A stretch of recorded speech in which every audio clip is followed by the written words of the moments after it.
Senhora deputada, senhores deputados, muito bom dia.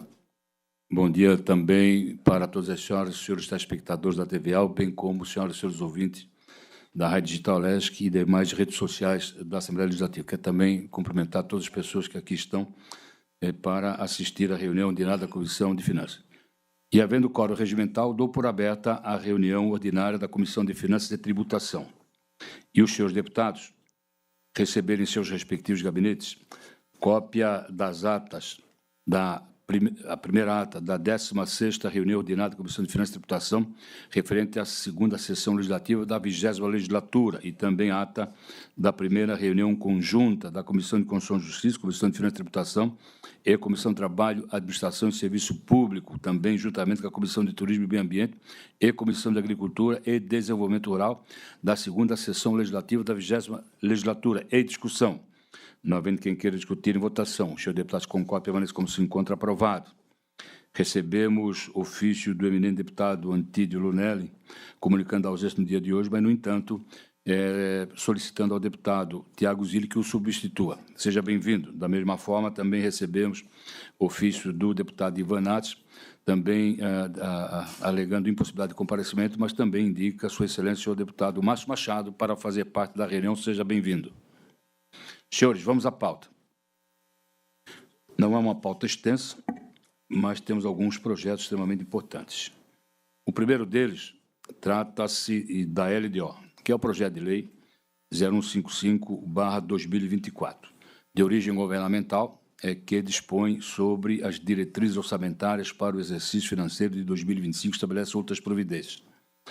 Ainda na sessão descentralizada da cidade de Criciúma, nós apresentamos o relatório conclusivo, abrindo vistas coletivas para todos os senhores deputados, e assim foi feito. No entanto, era para termos votado isso no máximo no dia de ontem, mas o governo pediu, o Poder Executivo, por intermédio do secretário da Casa Civil, Marcelo Mendes, do secretário da Fazenda, e Cleverson Siebert, juntamente com seus técnicos, para que pudéssemos, de forma conjunta, examinar as emendas apresentadas pelos senhores deputados e pelo relator da matéria. Levei ao conhecimento do presidente da Casa e ele entendeu que devesse sentar e conversar, razão pela qual ele transferiu a votação da LDO do dia de ontem para o dia de hoje. Então, por isso, nós vamos ter a sessão do dia de hoje, dia 17, para, em seguida, entrar no recesso. E o recesso vai até o início do mês de agosto. Então, hoje, realmente, dia 17, a ordem do dia, o presidente vai fazer às 14 horas.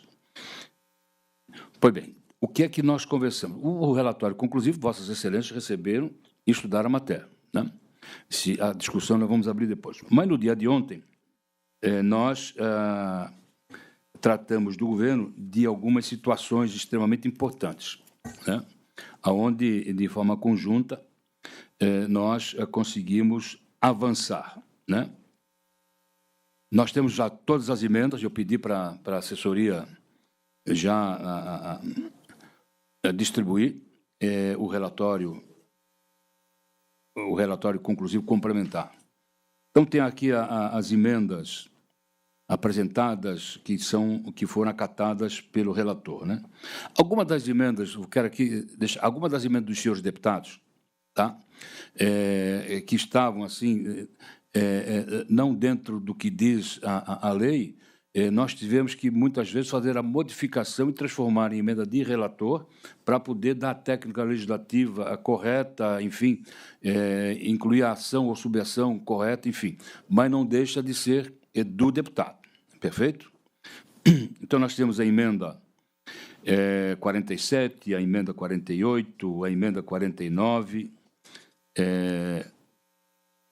Vamos aqui, por exemplo, a emenda 48. Além dos sistemas, isso é muito, muito importante, gente, tá? Todos os anos, de comum acordo, a Assembleia Legislativa ela tem acesso a alguns sistemas do Poder Executivo. Perfeito? Está na lei, temos acesso. Esse ano, de comum acordo, nós vamos ter acesso a dois outros sistemas extremamente importantes, tá? Que é o SAT, Sistema de Administração Tributária, o SIG-RH, que é o Sistema de Gestão de Recursos Humanos. Perfeito? que só os técnicos da Fazenda e os técnicos da administração têm direito. Mas, enquanto da tramitação da LOA nesta Casa, tá, da Lei Orçamentária Anual, tá, ficou acordado que o presidente da Casa, o presidente da Comissão de Finanças e os deputados que fazem parte da comissão terão acesso.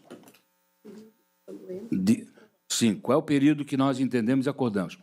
Da hora que for dada entrada na Assembleia Legislativa, da mensagem encaminhando a lei orçamentária até o dia do encaminhamento do autógrafo para a sanção do governador, aprovado em plenário. Então, nesse período, alguns deputados terão acesso. Mas ressalta-se que, né, tem que ser guardada o que diz a lei quanto a sigilo, né? E cada um dos deputados que for acessar será responsabilizado, inclusive criminalmente, se fazer desvio daquela situação. Então, pela primeira vez, aconteceu realmente um avanço muito grande, perfeito? Então, para a tramitação da LOA, nós vamos ter acesso, perfeito? A todos os dados do governo. Então, isso é um avanço extremamente importante. Então, nós vamos ter acesso ao SIG-RH e ao Sistema de Administração Tributária. Tá? Volto a dizer, com toda a responsabilidade. Perfeito? Presidente. Mas isso, na época nós vamos tratar das regras em que será feito o acesso. Perfeito? Pois não, deputado Jair. Esse acesso será a partir do próximo ano ou a partir desse? Não, a partir da LOA, que vai chegar aqui ainda em setembro. Próximo ano, então. De setembro. Tá bom? E esse período, ele compreende também justamente o acompanhamento tributário para que nós possamos também dar conta do que foi aprovado no passado em relação ao superávit para as emendas? Vamos lá, gente. Tem a ver com isso também? Nós vamos ter acesso ao sistema, vamos dizer assim, no real. Tá? Mas isso tudo ainda vai ter uma conversa com a Secretaria da Fazenda, uma conversa com a Casa Civil, para a gente fazer uma regulamentação quanto aos acessos. Até porque acessou o sistema, fica registrado. Sim. Fica registrado. Né? É a mesma coisa você for no banco, ou cada um dos deputados for no banco, acessa a conta, fica lá registrado. Porque cada um de nós vai ter que ter uma senha. Mas nós vamos poder ter acesso à sobra de receita para saber disso? Bem, tudo isso nós estamos num período de discussão. Avançou-se, tá? Foi uma negociação longa, foram quase 4 horas de reunião, mas nós conseguimos avançar, né? A questão das emendas, né, dos deputados, tem uma dúvida muito grande, mas nós também avançamos no seguinte sentido. O deputado vai poder fazer emenda dentro do fundo. Fundo Estadual de Saúde, vamos lá. O Fundo Estadual da Defesa Civil, o Fundo Social. Então, dentro do fundo, o deputado vai poder fazer emenda. Tudo, volto a dizer, tudo dentro de um limite, né? O que não pode é mexer no Fundo Social e destinar recursos do Fundo Social para o Fundo Estadual de Saúde. Isso não pode. Isso não pode. Tá? Então, dentro do fundo específico, vamos lá. O deputado entende que no Fundo Estadual de Saúde há um excesso de recursos a ser aplicado no custeio dos hospitais. Então, ele quer fazer uma emenda para diminuir dentro de um percentual, que nós vamos fixar um critério, não aconteceu como aconteceu o ano passado, fixar um critério de que ele pode, então, tirar um pouquinho do custeio e botar no investimento em hospital. Tá? Mas tudo dentro do fundo. Então, tudo isso se avançou, gente. O ano passado, o que é que aconteceu? Em razão das cheias que aconteceram em Santa Catarina, alguns deputados fizeram emendas, tipo de 80 milhões, para construir num ano uma barragem. E todos nós sabemos que tem que verificar primeiro se tem projeto, se não tem projeto, se tem decisão política do governo de construir barragem, não. E eu expliquei na época, dizendo o seguinte, olha, tem projeto da barragem? Tem, tá bom. Então, vai levar pelo menos 3 meses para o governo tomar a decisão política de construir a barragem. Depois leva 6 meses para fazer licitação. Leva mais 60 dias para contratar a empresa. Então, uma empresa que for ganhar a licitação e contratar, ela vai trabalhar no mês de dezembro. Então, ao invés dos 80 milhões no ano de 2024, vai gastar 1 milhão, 2 milhões. Então, deixa a ação e a subação aberta, 1 milhão, 2 milhões, e dali para frente o governo vai tocando a obra. Então, é nesse sentido, gente. Tá? Então, nós temos que dosar tudo isso para poder... Tá? Tá. E nós temos aí a condição hoje, talvez, de ter aprovado a LDO hoje aqui e a sanção do governo sem qualquer veto. Essa é a grande possibilidade. Perfeito? Algumas emendas... Por exemplo, normalmente o governo veta algumas emendas apresentadas pelos deputados. Então, em razão do acordo, tá? A não ser que o governo não cumpra, a LDO aprovada em plenário não sofrerá veto. Será sancionada naquilo que o plenário aprovar. Perfeito? A LDO é um avanço também que nós estamos conquistando. Perfeito?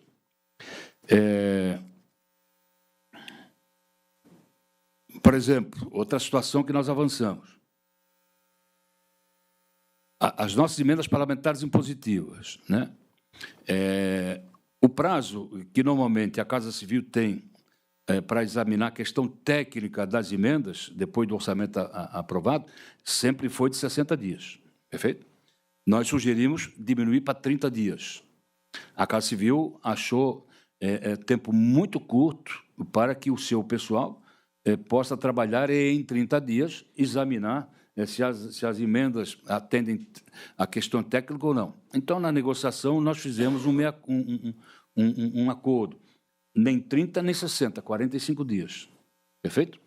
Por quê? Porque nós precisamos ter isso aprovado na Casa Civil para depois ver a questão do plano de trabalho, para poder acelerar a tramitação das emendas dentro do governo e tentar ver o pagamento mais rapidamente possível. Tá? Então, tudo isso nós trabalhamos, tudo isso está acordado com o governo. Algumas emendas nós fizemos o encerramento delas, tá? Porque a proposta era fazer com que os demais poderes e órgãos tivessem acesso a todos os sistemas do Estado. Então, chegamos à conclusão de que somente o presidente da Casa, o presidente da Comissão de Finanças e os deputados que fazem parte, os titulares da Comissão de Finanças. Perfeito? Então, nós excluímos o Tribunal de Justiça, o Ministério Público. Tá? Eles, quando desejarem, eles vão solicitar diretamente ao governo. Tá? Então, é só em razão da tramitação da LOA. Então, aquela emenda que tinha sido apresentada, incluindo os demais, nós encerramos ela. Tá?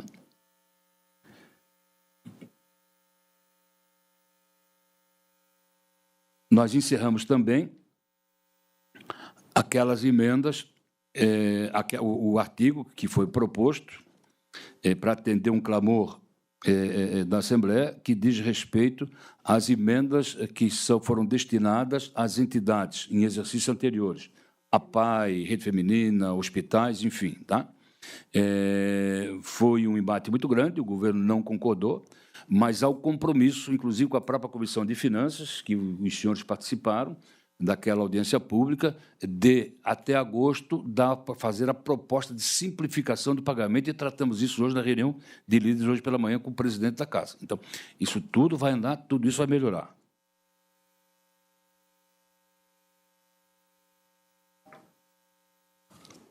Presidente. Também, pois não? Sobre essa questão ainda das entidades que envolvem Rede Feminina, hospitais, a Paz, AMAS, enfim, essas entidades, nós precisamos resolver isso até a destinação orçamentária de 2025, porque senão a gente vai abrir mão de colocar recursos para as entidades, uma vez que a gente não vê o pagamento acontecer. Então, nós precisamos vencer nesse prazo aí. Não dá para entrar na definição das emendas sem ter isso definido. Vamos lá. Então, deixa eu aqui me aprofundar um pouquinho mais nessa questão e tentar explicar para Vossa Excelência. Hoje, nós temos duas situações de proposta para poder resolver essa questão. Uma foi quando a vinda do secretário da Fazenda e do secretário da Casa Civil, juntamente com a presidente da Fundação Catarinense de Educação Especial, e tratamos dessas questões. Na última semana, e tem prazo até início de agosto, para apresentar a proposta de regularização. Pois bem. E a outra é em cima da proposta do presidente da Casa, o nosso deputado Mauro de Nadal, quando ele fez aprovar a emenda constitucional, destinando recursos da sobra da Assembleia para as bancadas regionais. Perfeito? Então, ele pediu, e todo o corpo técnico da Casa trabalhou, e nós trabalhamos semana passada juntos, elaborando um projeto de lei complementar para regulamentar o artigo 120 da Constituição, que trata das emendas parlamentares impositivas e das emendas de bancada. Nós temos toda a minuta do projeto de lei. E ali nós incluímos as entidades que serão beneficiadas com a simplificação de pagamento. A proposta na lei complementar é transformar os convênios das APAES e outras entidades em transferência especial, como é as emendas para as prefeituras. Qual é a ideia dada que nós demos? E que já dei para o Marcelo e dei para o secretário Clécio. Perfeito. Ora, tem a lei Júlio Garcia, que trata do repasse de 1% da receita líquida para as APAES todos os anos. Muito bem. Esses recursos são transferências especiais feitas do Fundo Social para as APAES. Bem, se pode, na lei do Fundo Social, fazer transferência especial do Poder Executivo para as APAES, por que as nossas emendas parlamentares impositivas não pode ser também por transferência especial? Não há qualquer grau de inconstitucionalidade. É constitucional. Então, tudo isso nós botamos também no projeto de lei complementar. E nós incluímos duas entidades. Além das APAES, além da Rede Feminina de Combate ao Câncer e além dos hospitais filantrópicos, nós incluímos a AMA, tá? Associação dos Autistas, e também incluindo a Rede Masculina de Combate ao Câncer, que começa a surgir em Santa Catarina. Já tem 2 cidades que têm a Rede Masculina de Combate ao Câncer. Tá? E nós, homens, Mário, nós temos que começar a se cuidar bem. Tá? Até porque, eu sempre digo nas minhas falas por aí, e deputado Jaime Mioto, Vossa Excelência, por acaso, já viu excursão de viúvo? Mas de viúva tem bastante. Porque elas vivem mais do que nós. Elas se cuidam mais do que nós. Então, excursão de viúvo não existe, mas de viúva tem. Então, por isso, nós incluímos as redes femininas, as redes masculinas de combate ao câncer. Bem, está rindo, Pedro.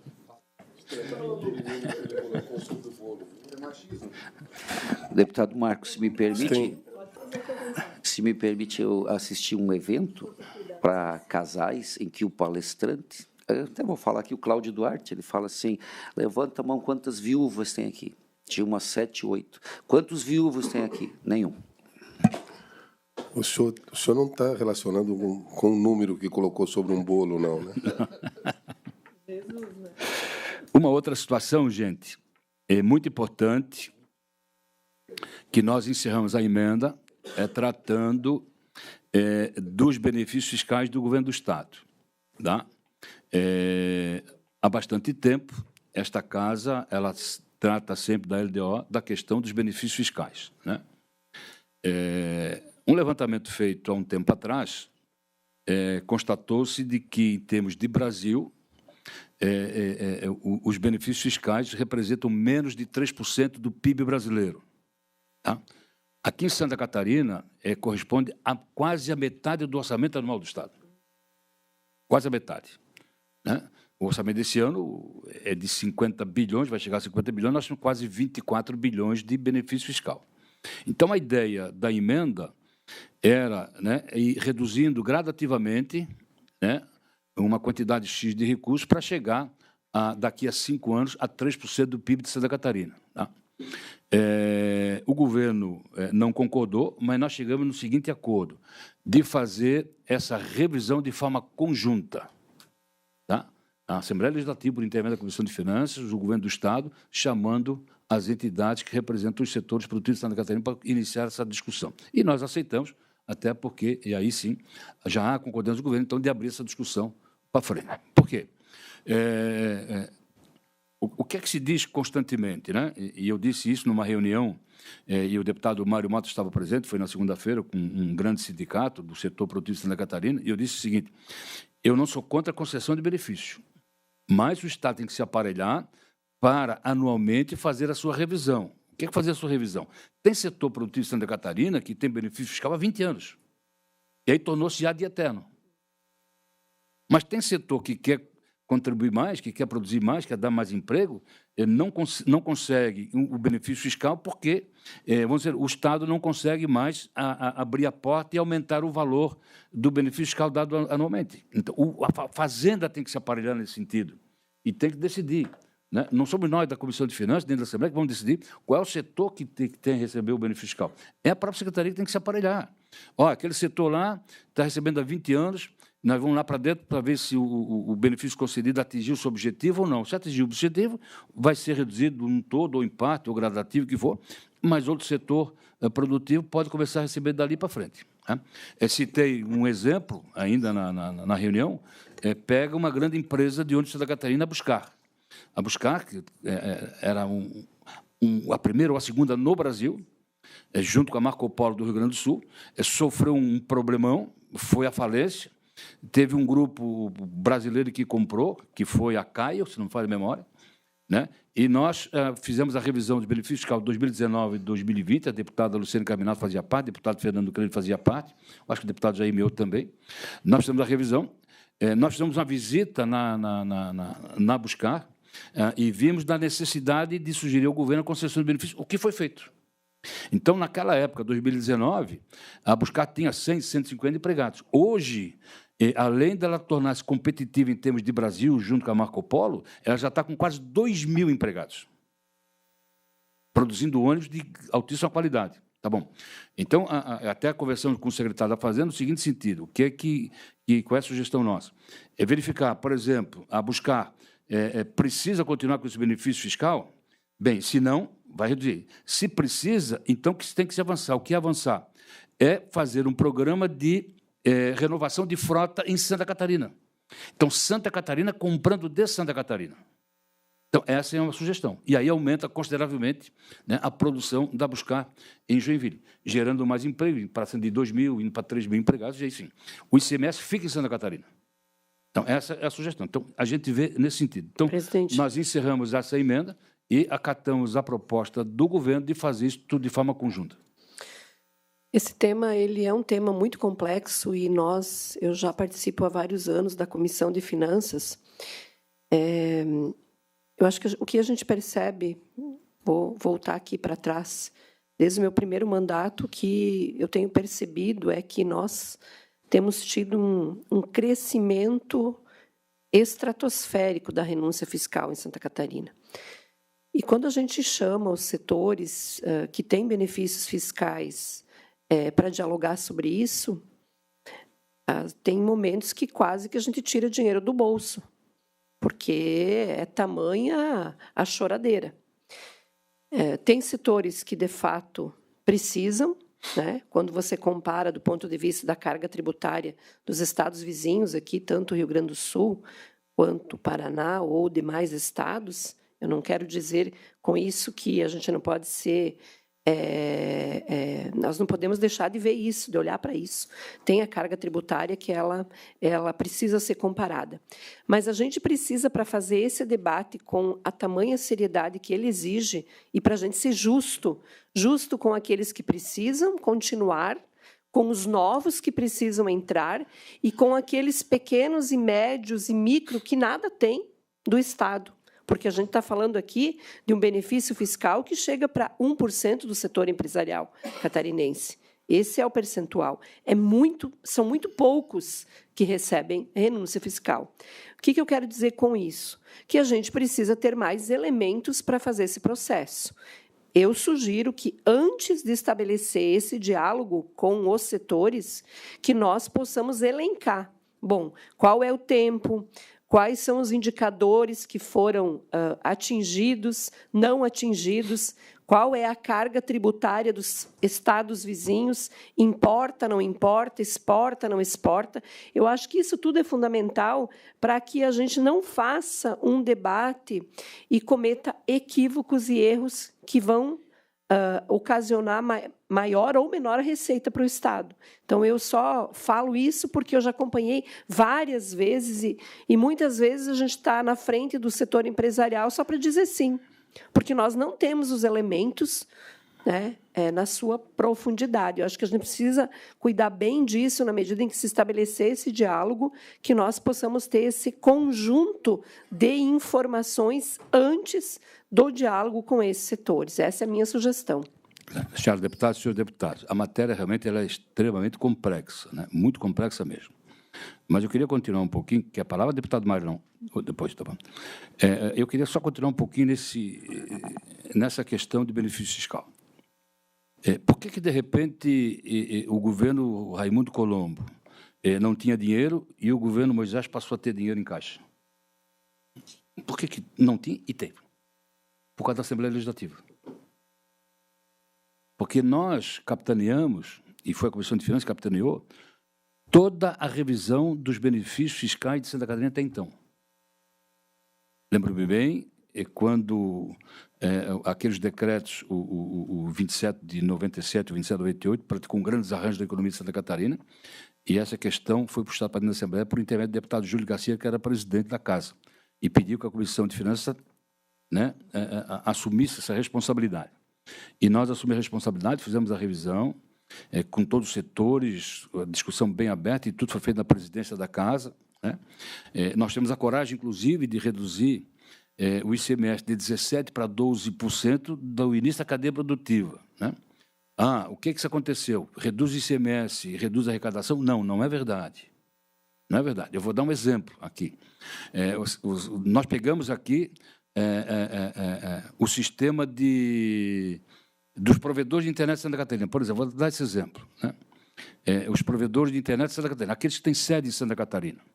Até 2018, né, as grandes nacionais detinham mais de 50% do mercado de Santa Catarina. A partir do instante em que foi dado o benefício fiscal para as empresas provedoras de internet com sede em Santa Catarina, com CNPJ de Santa Catarina, o que aconteceu 2 anos depois? As pequenas passaram a ter 68% do mercado catarinense e a arrecadação do ICMS cresceu 30%. Perfeito? Ok. Qual é a proposta, inclusive, agora, né? Para se implantar a internet em todo o estado de Santa Catarina, inclusive nas rodovias com torres agora. Tá? Está sendo finalizado, eu tenho acompanhado, o projeto de lei da internet rural com implantação de torres. Tá? De torres. Tá? Quem vai ser beneficiado? Os provedores catarinenses. A proposta é conceder um benefício fiscal para eles, desde que eles assumam a condição de investir em torres, em cabo de fibra óptica, enfim, para poder, em 3 anos, instalar em toda a Santa Catarina. O Estado, por intermédio da Secretaria de Ciência e Tecnologia, das prefeituras, da FECAM, prefeituras e EPAGRE, vão fazer um levantamento de todos os pontos cegos de Santa Catarina em 6 meses. Então, a partir de 6 meses, né, já com benefício, perfeito? Os provedores de internet de Santa Catarina vão começar a investir. Tá? Então, cada qual vai disponibilizar recursos para investir. Tira aquela possibilidade do governo botar dinheiro da fonte 100 em cima, tira a possibilidade das prefeituras e a iniciativa privada passa a dar essa grande alavancada. E mais, já foi feito o acordo com a Celesc, aquele grande debate, porque na área urbana a Celesc cobra R$ 6,68 por aluguel de poste. Entende? Então, por exemplo, na frente da minha casa, onde eu moro, um prédio, né, tem um poste. Lá, um cabo de fibra óptica atende a 40 apartamentos. Então, são 40 faturas de R$ 100, dá R$ 4.000. Perfeito? Né? R$ 4.000. O poste custa R$ 6,68. Agora, na área rural, né, para sair da área urbana de um município e ir para a área rural, de uma propriedade rural, né, pode ter aí 10 postes da Celesc. Então, 10 postes significa R$ 68,68. Se a fatura for R$ 100, dos R$ 100 tira os 68. Ainda tira o ICMS, tira o empregado, como é que fica? É prejuízo na hora. Então, fez-se um acordo no seguinte sentido. Se o aluguel de poste na área urbana representa 10% do faturamento de uma empresa de provedor de internet da área urbana, tá? Também 10% do faturamento tem que ser destinado ao aluguel de poste. Então, ao invés de R$ 6,68, vai ser cobrado 68 centavos. Então, os 10 postes significa R$ 6,68. Então, de uma fatura de 100, tira os 6,68. Então, essa é o acordo que está sendo feito, produzido. Então, são situações como essa, gente, aqui que a gente tem, deputado Givilto. Presidente, esse tema dos incentivos fiscais é muito importante porque diz respeito ao nosso futuro. do nosso Estado. E isso abrange tanto o nosso agronegócio, que hoje nós temos uma competitividade muito forte do Centro-Oeste, Mato Grosso, essas regiões, a nossa logística, que é o nosso grande gargalo. Pra você ter uma ideia, a produção de frango, por exemplo, 63% do custo é a alimentação. É o cereal que tem que ser trazido para cá. E nós temos um déficit muito grande no estado de produção, não damos conta de produzir, mas abrange também, como falou a deputada, a questão das pequenas empresas e enfim, como já tem o Pronamp e o acesso aos financiamentos, que é o caso da FINEP, por exemplo, que metade é recurso não reembolsável, pouca gente sabe disso, mas eu vejo que a importância do que Vossa Excelência abordou, e nós participamos como Comissão de Ciência e Tecnologia dessas conversas, e era para ter surgido o projeto, inclusive, com relação à tecnologia, que nós precisamos entender isso, que tecnologia hoje é questão de sobrevivência. Então, nós precisamos também manter isso no nosso Estado e ampliar essa questão dos incentivos fiscais para as áreas de tecnologia. Veja, Vossa Excelência, que agora nós estamos na implantação do 5G, a Unifique, que é a responsável pela implantação do 5G nos municípios com menos de 30 mil habitantes. Nós temos praticamente 50 municípios que têm mais de 30 mil habitantes no estado. Então, nós temos 245 municípios que não têm. E eles fizeram um projeto piloto aqui, se não me engano, foi em Itapoá, no norte aqui. E eles vão levar isso, porque aí é que entra a internet rural. Então, nós precisamos trabalhar muito isso, essa questão do acesso, porque é uma questão de sobrevivência também para o nosso agronegócio, a tecnologia. E os incentivos fiscais podem ajudar muito nisso. E falando de fibra ótica, hoje tem a internet por satélite, né? A Starlink, né? Do Elon Musk, se não me engano é o nome. Então, nós temos que contemporizar isso, porque já dizia Alvin Toffler, o analfabeto do século XXI não é aquele que não sabe ler nem escrever, é aquele que não souber aprender, desaprender e reaprender, que a tecnologia está sempre se renovando. E aqui perpassa também, deputada Carminati, pela educação. Hoje as nossas universidades, os nossos professores universitários, hoje nós temos que trabalhar muito isso, porque muitas profissões vão desaparecer. Então, esse incentivo na área de tecnologia é uma questão de sobrevivência. Deputado Jair Bioto, Vossa Excelência tocou numa situação que não vai estar contemplado no projeto de lei da internet rural. É a antena Starlink. Não vai estar contemplado. Por quê? Porque ela é nociva para Santa Catarina. Tá? Porque são são provedores internacionais, sede de outros países, perfeito? Instala a antena aqui e a fatura é feita lá. Então, o imposto fica lá, não fica aqui. Então, o projeto de lei vai privilegiar e vai proteger o catarinense. É o catarinense. Então, não está contemplado no projeto a antena Starlink. Perfeito?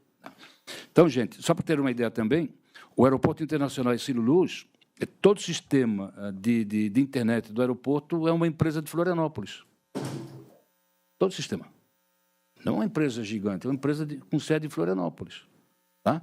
Que instalou, resolveu por conta própria implantar os cabos fibra ótica e ganhou a concorrência, instalar praticamente quase 95% de todo o sistema do aeroporto é fornecido por uma empresa de Florianópolis, com sede aqui na Avenida Trampovsky. Isso é importante. E, por outro, para acelerar um pouquinho, a Constituição do Estado determina que o governo tem autonomia para mexer no orçamento de até 25%. Mas, costumeiramente, todos os anos, a Assembleia ela reduz, né, a competência do Estado. E a nossa proposta esse ano foi de 15%, pura e simplesmente. Mas chegamos num acordo de que permanece os 15%, tirando, né, desses 15%, durante o exercício financeiro agora para 2025, a abertura de crédito suplementar, tá? Ou por decreto ou por lei, entende? Então, e a receita originalmente prevista. Então, o Estado vai estar na LDO, que ele mexe até 15%, e tem as suas exceções.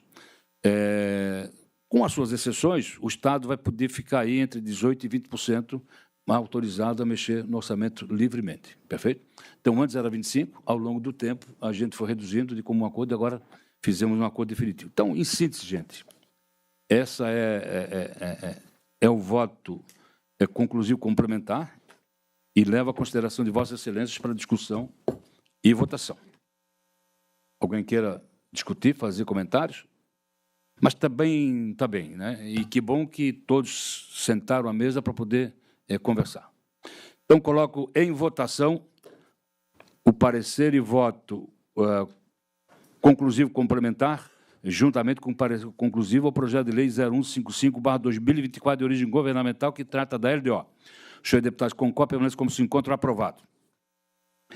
Temos ainda, de autoria do Governo do Estado, o projeto de lei 0317/2024, de autoria do Governo, como disse, que autoriza a Secretaria de Estado da Saúde a repactuar metas qualitativas ou quantitativas estabelecidas para instituições filantrópicas e hospitais públicos municipais e estabelece outras providências. Extremamente importante esse projeto de lei. Muitos hospitais não estão conseguindo receber recursos por conta de negativa, enfim, né? E o meu voto, o senhor pediu-me, presidente, né? Veio esse projeto de lei veio com outros projetos de lei para a Assembleia Legislativa. O presidente pediu que nós tocássemos. Foi aprovado na forma original na Comissão de Constituição e Justiça, e o meu voto também aqui na Comissão de Finanças é pela aprovação da matéria na forma original. Coloco em discussão. Não havendo que queira discutir, em votação. O senhor deputado concorde, permanece como se encontra aprovado. E o senhor presidente quer botar na pauta da sessão de hoje. Deputada Luciane Carminato, Vossa Excelência com a palavra.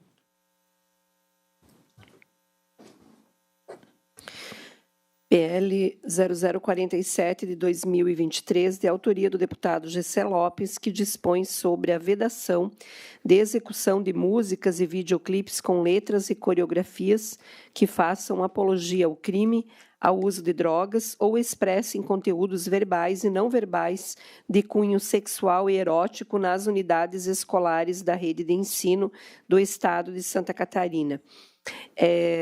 Só para constar, o deputado Mário Mota fez parecer favorável ao projeto. Eu estou, na verdade, devolvendo o voto vista sem manifestação. Esse é meu parecer, presidente. Senhora deputada, senhores deputados.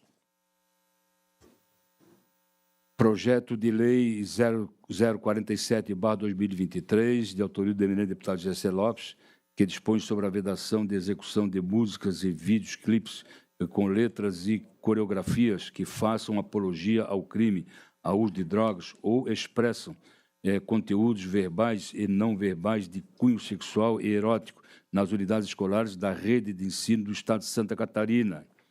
Aqui no âmbito interno da comissão, o relator eminente deputado Mário Mota, que, em sua excelência, emitiu o seu relatório e voto, que é pela aprovação do projeto de lei. No entanto, houve solicitação de vista por parte da deputada Luciane Carminato, que, no dia de hoje, faz a devolução sem manifestação. Coloco em discussão para ser derivado deputado Manuel Mota. Mário Mota, desculpe. Manuel Mota. Desculpe. Araranguá, 7 mandatos. Boa gente, bom deputado. Então, o deputado Mário Mota sugere a aprovação da matéria. Em discussão, não havendo quem queira discutir, em votação. O senhor deputado concorde, permanece como se encontra aprovado. Senhor presidente, apenas para parabenizar o deputado Gessé por essa temática, que vai ao encontro do nosso Estatuto da Criança, do Adolescente, e que parece ser algo óbvio, mas muitas vezes o óbvio tem que ser dito e redito e salientado. Então, parabenizá-lo por esse projeto que protege as nossas crianças de tantas violências que acabam sofrendo por indução e por situações que não condizem com a realidade da infância e adolescência. Então, parabéns, deputado, por esse projeto, tem total apoio. Deputado Luciano, Vossa Excelência continua com a palavra. PL 529, de 2023, de autoria da mesa diretora, que dispõe sobre a instituição do Fórum das Licenciaturas no âmbito do Estado de Santa Catarina para adequação curricular das formações nas universidades às diretrizes educacionais do currículo base da educação infantil, ensino fundamental e médio.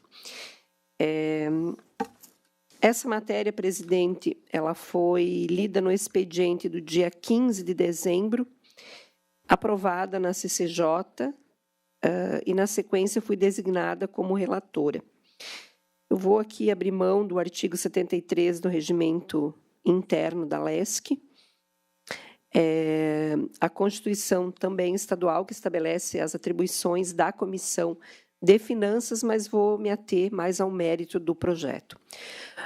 Cabe destacar que esse referido comitê, o comitê que foi instituído após a tragédia de Blumenau, ele realizou longos debates nesta casa e 9 projetos de lei foram protocolados, e esse é um dos 9 projetos.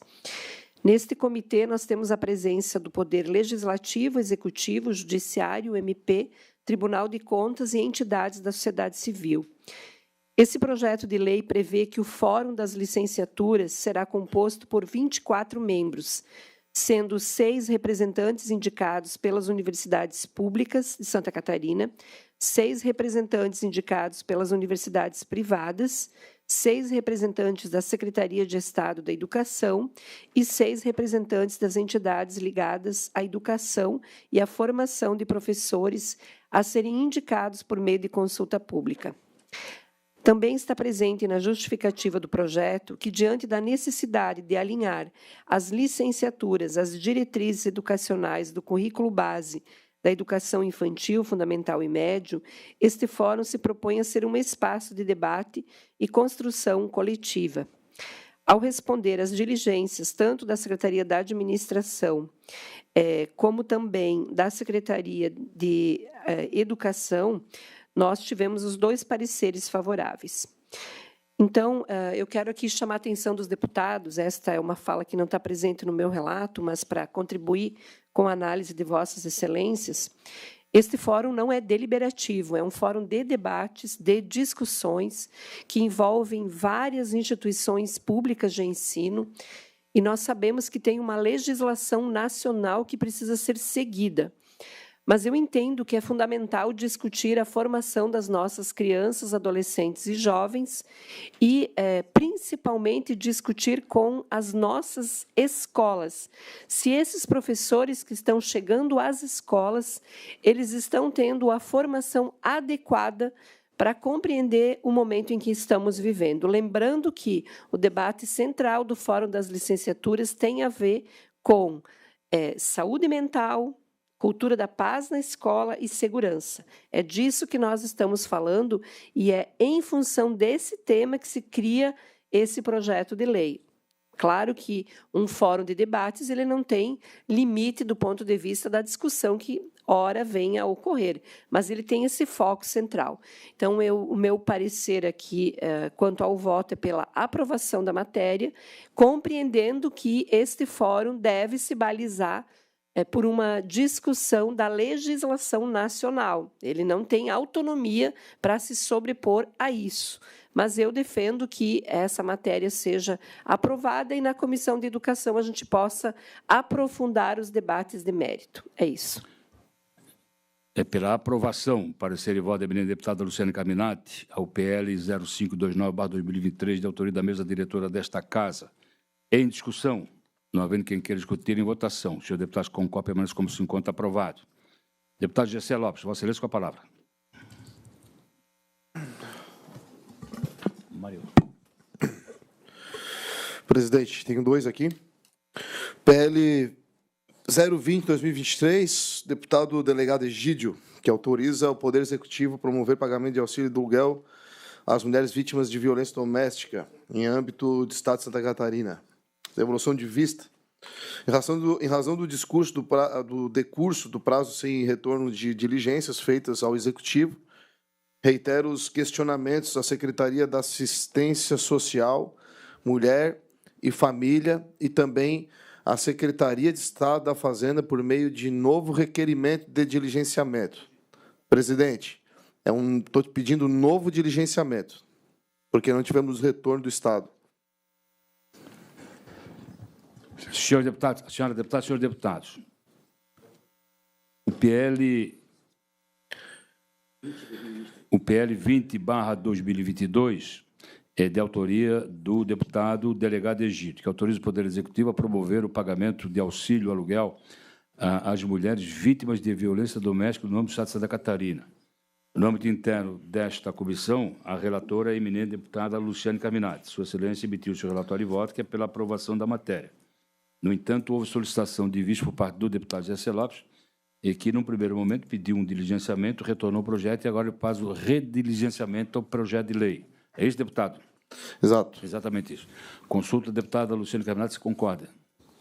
Havendo concordância, coloco em discussão o requerimento de diligenciamento do deputado José Lopes. Não havendo quem queira discutir em votação. O senhor deputado concorda, pelo menos como se encontra, aprovado. Continuo com a palavra, Vossa Excelência. Só uma dúvida aqui, Gessé. Quanto tempo que não foi respondido? Qual é o prazo? Ficou 2 meses sem responder. 2 meses? 2 meses. Aí já estamos fazendo para novos setores.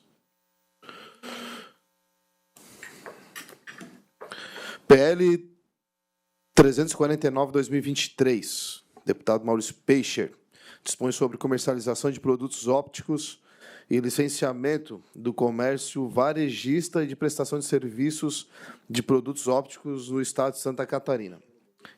Resumidamente, o retorno das diligências governamentais integrantes nos autos deste projeto. A Secretaria da Saúde emitiu parecer técnico favorável à proposta, destacando que a medida não contraria o interesse público. A Procuradoria-Geral de Estado não encontrou impedimentos para a sua aprovação. O Conselho Estadual e Educação identificou sua incompetência em relação ao objeto da proposta. A Secretaria da Indústria, do Comércio e dos Serviços também emitiu parecer favorável ao projeto, justificando, abre aspas, ocorre que a norma, ao exigir a certidão de regularidade técnica, só emitida pela Conferência Câmara, impôs efeito jurídico a poder regulatório da CRO de SC e que é impraticável, já que a entidade não possui essa competência, fecha aspas. Com este breve relato, passo diretamente ao voto. Esta comissão incumbe analisar matéria conforme artigo 114, 73, 145, 209, todos do regimento interno da LESC, quanto à admissibilidade do prosseguimento de sua tramitação processual e sua regularidade frente ao plano plurianual, lei de diretrizes orçamentárias e a LOA. Sob o enfoque dessa Comissão de Finanças e Tributação, a medida almejada não afeta as finanças públicas, pois não cria despesas nem altera a receita pública. Aliado a este fato, as diligências do Executivo foram todas favoráveis à continuidade processual deste projeto. Assim, não vislumbrei óbice de cunho financeiro orçamentário ao prosseguimento da tramitação do projeto de lei. Então, meu voto é pela continuidade, presidente, pela admissibilidade, pelo voto favorável. Seja bem-vindo, deputado Sareta, à nossa reunião da Comissão de Finanças. Senhores deputados, parecer e voto ao projeto de lei 0349/2023 por parte do eminente deputado José Lopes, que é pela aprovação desse projeto de autoria do deputado Maurício Peixer. Em discussão, não havendo quem queira discutir, em votação. Senhor deputado, concorda, mas como se encontra, aprovado. Deputado Mário Mota. Senhor presidente, senhora deputada Luciane Carminati, demais colegas integrantes da nossa Comissão de Finanças e Tributação, eu relato e voto, o projeto de lei número 150/2023, de autoria do deputado Napoleão Bernardes, que autoriza, aliás, que altera a Lei 10.297, de 1996, para instituir a política pública de recuperação e manutenção dos empreendimentos afetados por incêndio. Para melhor compreensão, eu transcrevo, aliás, eu leio apenas parte da justificativa do autor. Se pretende instituir uma política de Estado de caráter permanente e continuado em alinhamento aos princípios da administração pública, especialmente no que trata a legalidade e impessoalidade, ao contrário do que vem ocorrendo na constituição de fatos isolados relacionados na prestação de apoio e ocorrências pontuais, esporádicas e sem critérios definidos, em contramão aos ditames constitucionais que esculpem o princípio da isonomia tributária. No interstício dos últimos 15 meses, tivemos pelo menos 4 ocorrências de grandes proporções, com potencial dano socioeconômico, inclusive no que diz respeito à receita tributária. E ele cita aqui 4 incêndios grandiosos que ocorreram no Estado. O objetivo da proposição, para que fique bem claro, É disciplinado em duas vertentes principais: a não exigência do crédito tributário em relação às mercadorias que tenham sido perdidas na ocorrência de incêndios, ou seja, na hipótese de perda da mercadoria, onde crédito legalmente constituído será mantido, possibilitada a sua utilização para operações futuras, a manutenção das operações e do movimento econômico. E 2, a concessão de crédito presumido em valor mensurado discricionariamente pela Fazenda Pública, com equação que relacione a importância socioeconômica da manutenção da atividade com a saúde financeira e fiscal do empreendimento e a capacidade do ente público de submeter o feito. E ele cita uma série de diligenciamentos feitos ao governo do Estado. Os diligenciamentos coincidem na negativa, concluindo que o projeto de lei não atende ao interesse do Estado e retornou os autos à Comissão da Constituição e Justiça. E eu, após avaliar as justificativas do proponente, emito o seguinte voto. A esta Comissão de Finanças e Tributação, nesta fase processual, incumbe analisar a presente matéria, com o que preceitua os artigos 144, 73 e 145, caput, parte final, e 209 do Regimento Interno, quanto ao prosseguimento de sua tramitação, em face de sua conformação com o Plano Plurianual, Lei de Diretrizes Orçamentárias e Lei Orçamentária Anual. Ao examinar o projeto de lei em apreço, que, em síntese, pretende alterar a Lei 10.297, de 1996, para instituir a política pública de recuperação e manutenção dos empreendimentos afetados por incêndio, entendemos que não implica em óbice de cunho orçamentário e financeiro a ser considerado nesse colegiado, uma vez que tende a instituir programa compatível com as normas orçamentárias vigentes, conforme precedentes citados pelo autor em sua justificação. Além disso, senhores, importante destacar que os fundamentos inicialmente articulados nas consultas governamentais sob as diligências foram superados na fundamentação do projeto de lei 0343/2024, de autoria do Governo do Estado, que foi lido no expediente de ontem, 16 de julho de 2024. É um projeto de lei que o governo encaminhou, segundo o proponente, superando a fundamentação desse projeto de lei. O Poder Executivo validou a tese de não exigir o estorno de crédito nos casos em que a mercadoria seja perdida no incêndio acidental.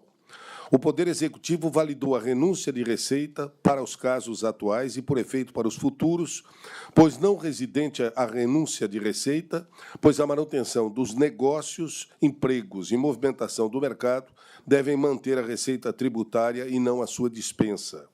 3. O Poder Executivo reafirmou a necessidade de instituir uma política de Estado de forma permanente, conforme previsto no projeto de lei 0150/2023, promovendo o indispensável tratamento isonômico entre contribuintes afetados e a fundamental celeridade processual, crucial quando se fala em manutenção de empregos. Nesse caso, especificamente, destacamos que, entre os processos atendidos no projeto do governo, que foi lido ontem, alguns casos levaram 2 anos para chegar na etapa atual, ou seja, o processo legislativo, sendo que ainda será necessária aprovação, regulamentação e operacionalização. Por fim, ainda no que cabe à atenção à autorização do CONFAS, rememoramos o entendimento firmado no âmbito da própria Secretaria Estadual da Fazenda, aduzindo que o fato jurídico que constitui o incentivo fiscal reside na autorização normativa, não necessariamente na legislação que internaliza a norma, como no caso em que a suspensão da substituição tributária para as operações com sorvete, por exemplo, somente foi alcançada a partir do ato normativo, independente da existência prévia de legislação. Portanto, como em diversos casos anteriores, a exemplo da dispensa de crédito gerado nas operações de combustíveis, é possível verificar a instituição da legislação tributária com posterior convalidação do próprio CONFAS. Diante do contexto, eu conduzo o voto no âmbito desta Comissão de Finanças e Tributação, com fundamento nos regimentais artigos citados, todos do regimento interno desta Casa, pela aprovação do prosseguimento da regimental tramitação do projeto de lei 150/2023. Era isso, senhor presidente. Senhora deputada, senhores deputados, é pela aprovação, parecer e voto do eminente deputado Mário Mota, ao projeto de lei 0150/2023, de origem do deputado Napoleão Bernardes. É em discussão. Eu, presidente. Deputado Márcio Machado, com a palavra. Peço a vênia, eu vou solicitar vistas em gabinete. Visto em gabinete, deputado Márcio Machado, que hoje representa o deputado Ivan Nats. Senhores, não há mais matéria a deliberar, razão pela qual dou por encerrada a presente reunião da Comissão de Finanças. Que todos tenham um bom dia.